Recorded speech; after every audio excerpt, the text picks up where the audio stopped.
Shennise, your topic is, if you have one day to shadow anyone, that means to hang out with someone or to stand next to someone. Okay. If you have one day to shadow anyone, who would it be? Again, if you had one day to shadow anyone, who would it be? Okay.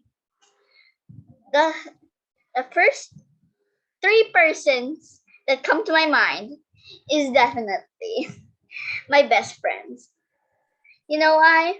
Because I want to know how the hell aren't they answering my calls every time I call them, like once a week.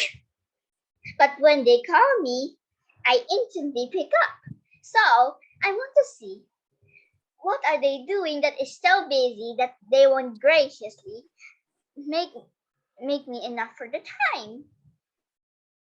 And you know what will I do first?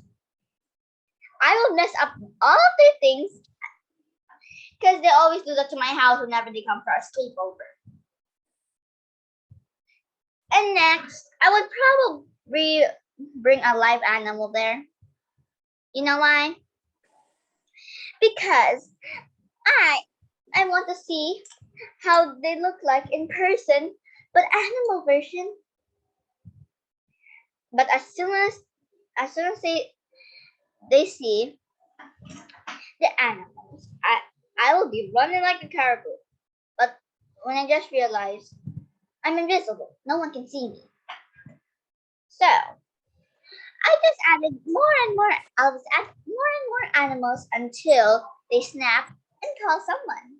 If it's 911, I'll probably break their phone after that. And that's all I got. Okay. All right. Thank you very much. Let's give them all a round of applause.